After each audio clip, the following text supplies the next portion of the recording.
Hi y'all, Santa's Helper with a great project for you today on a nativity scene, and I know you're going to like it. It's got a lot of parts to it, but none of them are particularly difficult. I'd like to give this shout out to British woodturner Colwyn Way of Axminster Tools for the inspiration, and it's based on a German design from the Erzgebirge region.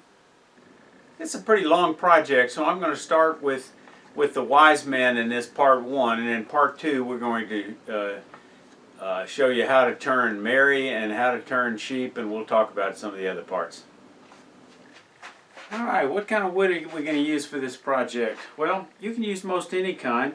If you've got lots of contrasting wood, if you're a segmenter, pen maker maybe, and you got yellow heart, red heart, purple heart,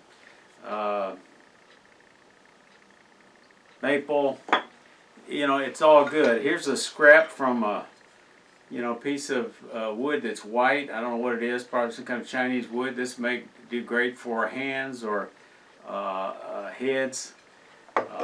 Use up scraps. If you got smaller scraps, if you want to do some really fine work on, you could use ebony possibly for one of the wise men.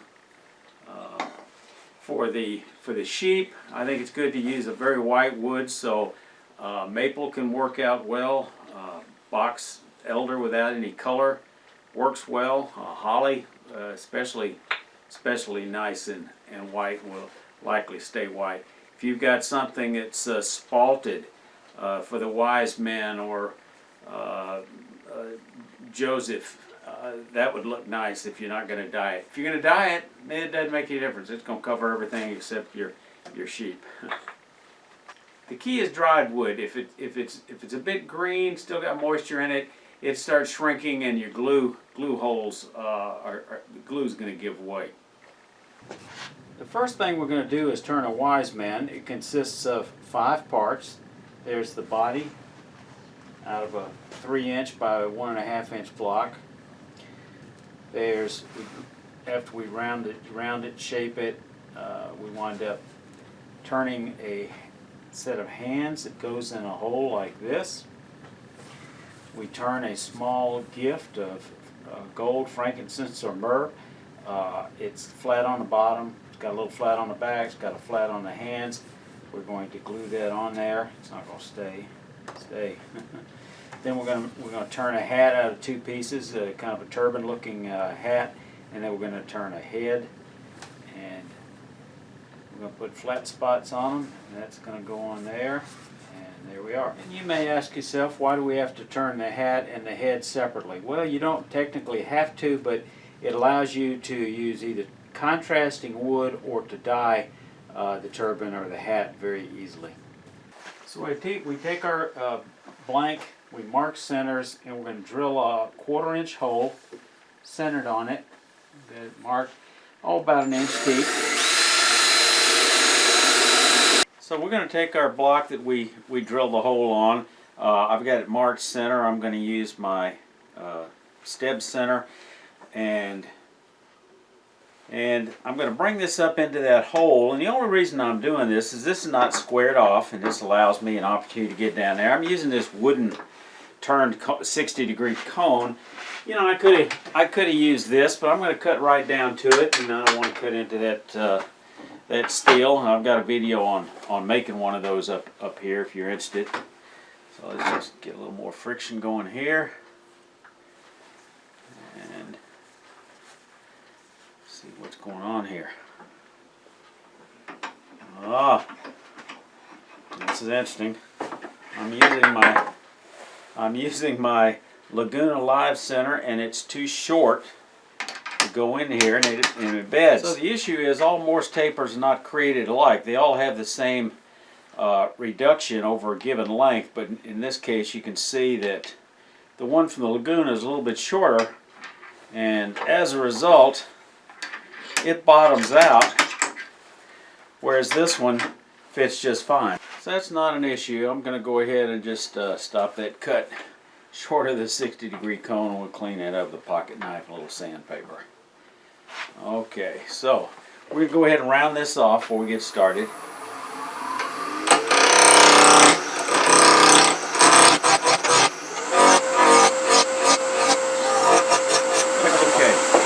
going to go ahead and take my skew, because it's not off by just enough, but much at all. Just barely start that taper.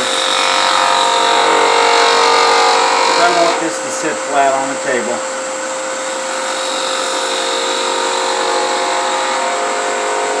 Stop just short of the cone, and that's good enough.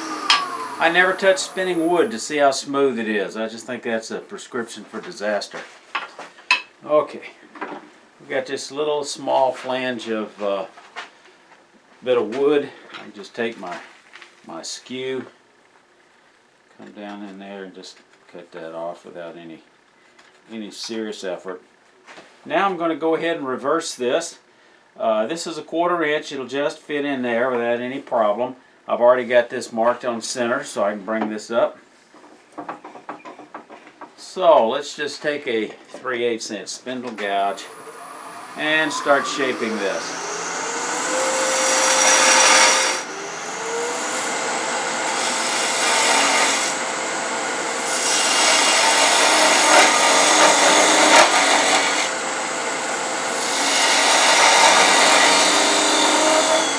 But because I'm going to have this little bit of damage here, I've got to remove that.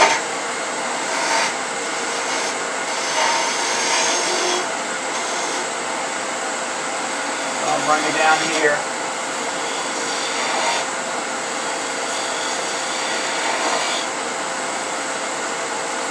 I think I'm going to bring this in just a little bit at the bottom. Not much, just a hint.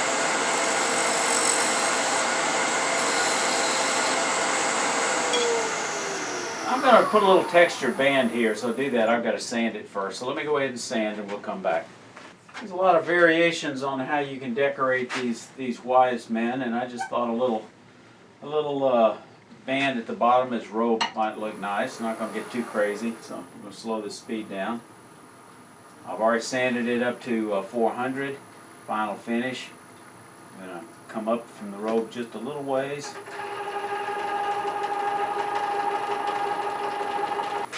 Put just the tiniest little bead on each side, or a little V groove.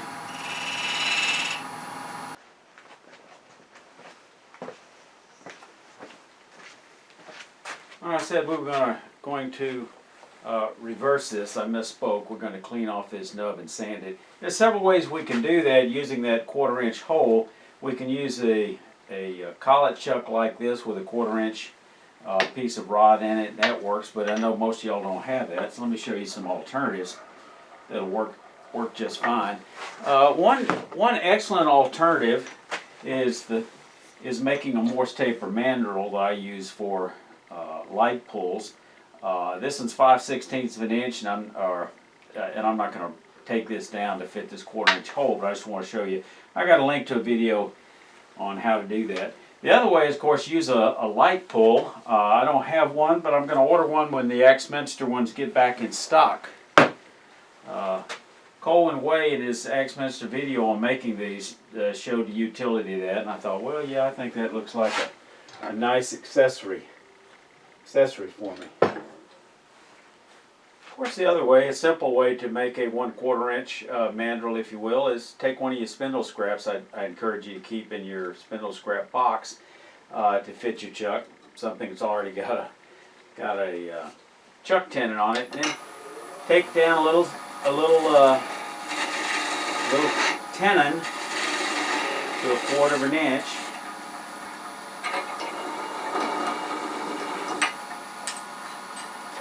And that'll work just fine.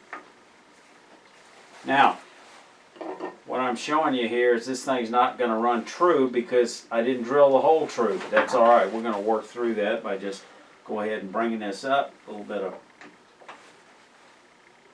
centering on it, and we'll be able to do just fine for what we're trying to accomplish. This is wood, not metal.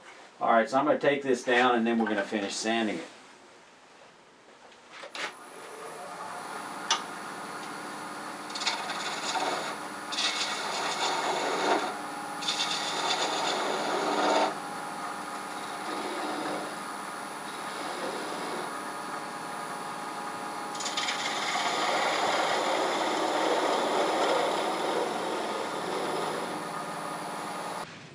of course, the only reason we use this mandrel like this is really so we can sand the end of this. And mainly so we can use this glue stick to spray dye or airbrush or something on it. But if we weren't going to spray it or paint it or whatever, you could of course use a longer piece of wood, put a tenon on it, and part it off. So there's where the 1/4 inch stick comes in handy, is when you're doing the final painting, whether it's dye or an airbrush. I don't know how to use an airbrush.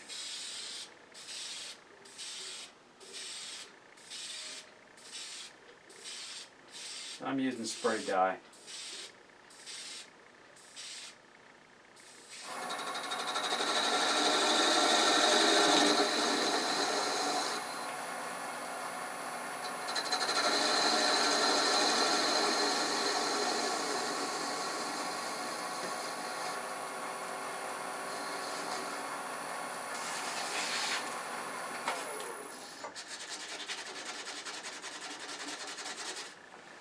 I find if you make the head about as long as it is thick, that gives you a pretty good size. And then we'll part it off with a thin parting tool.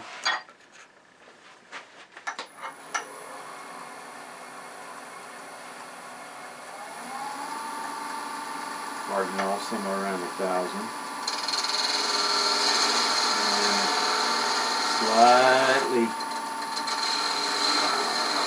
Slightly tilt it in a little bit. Make it easier to get flat.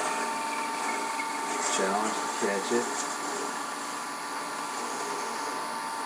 There we go. For production purposes, if you have a chuck like this, it sure makes it faster if you do multiple parts at the same time. So I've got this long rod, and you just pull it out and start on the next one. Similarly, I use the collet chuck for doing the heads, doing a piece of a dowel slightly wider than the head, and you can get creative on the shape. In this case, I think I want it to look a little bit like a spiked turban, so let's see how that goes. I'm speed up a little bit. This is a small item.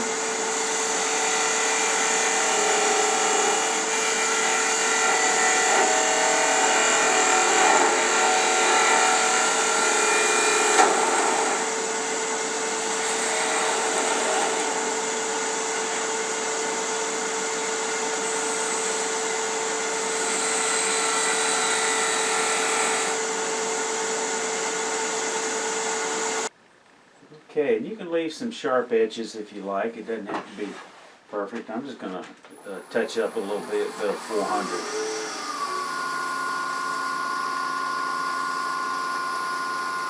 And again, we're going to part this off with a thin parting tool.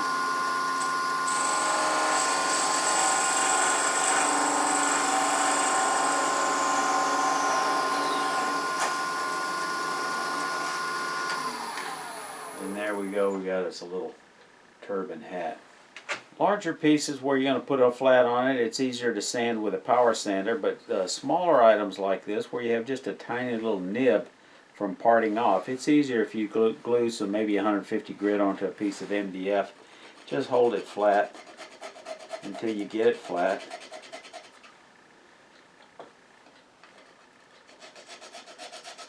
And then do a test fit to make sure that it'll show up as flat and not have a gap. This has got a gap, so I've got to figure out, so I've still got a little bit of nub there. I need to go back one more time.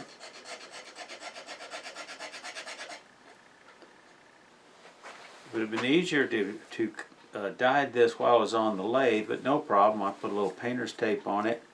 We're going to use a little 100% dye here. We'll be able to do it just fine like this. And there we go. Line it up with the center table. Gives you a little hand support. Figure out exactly what angle you're going to be doing this at.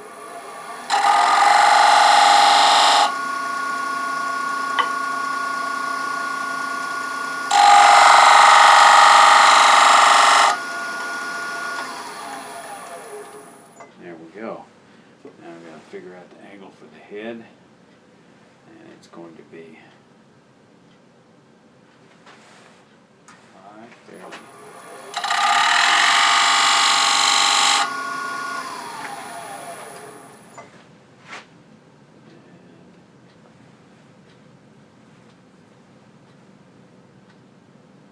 And there we go.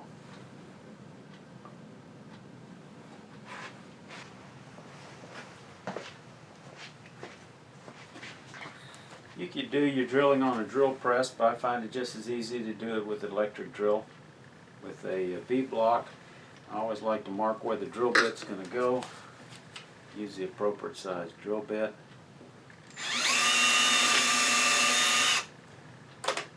Go at least a ½ inch deep. And when you get ready to size the hands or other part that's going to go in there, the easiest way to calibrate it is measure that drill bit and lock it down. Okay, I'm continuing to use the collet chuck because it's fast and easy, and then I again make several of these, doing one process, make several hands by pulling it through. Just simply round over.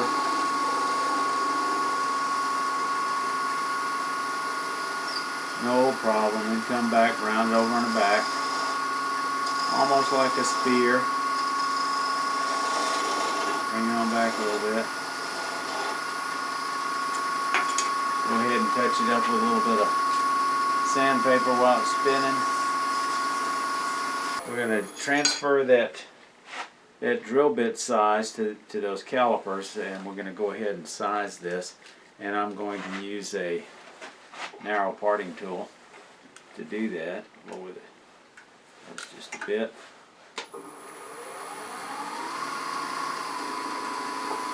Just under 1,000. Start out on the end so you can check it, and then if that's a little loose, so I know as I bring it back I need to make it just a hair larger and blend. A little epoxy glue will fill in the gaps, so having it a little loose is not a bad thing. Always chamfer the point, make it a little easier to enter the hole. There we go.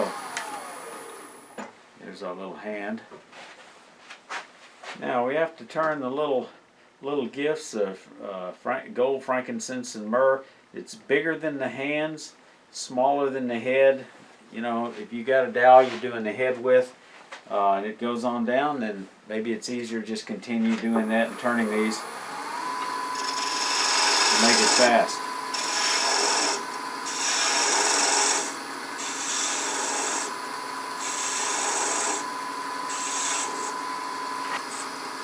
A little bit. Trying to make it look like an ultra fancy jar. That's getting pretty close in there, so let's go ahead and just pull this out a bit. I could probably touch this up with 400 grit. Use some copper accent paste, which will give it a metallic look, which might be interesting. Let's see how that goes. Oh yeah, I like this. As with the top of the head, we need to get rid of that little parting off nib so it'll fit flat on the hands. The other thing I learned from experience is it helps if it's a little bit flat in the back, because you've got another glue contact surface, because these are small parts, and even with epoxy you want it to be able to last. So we're going to take this and just do it on here. We're not going to worry about doing it on a power sander, just a little bit of glue surface. And I think I showed you, you need a flat on the hands as well. So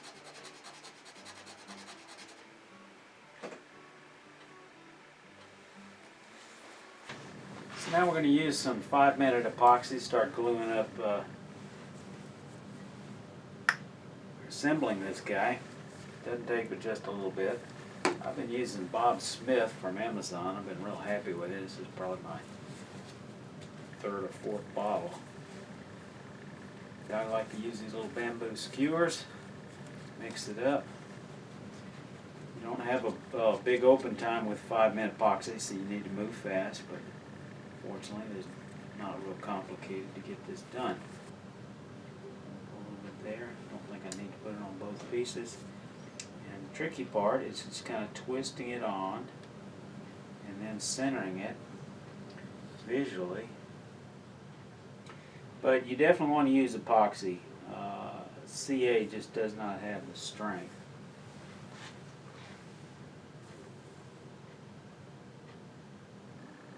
Okay, this concludes part 1. Click on the link here for part 2.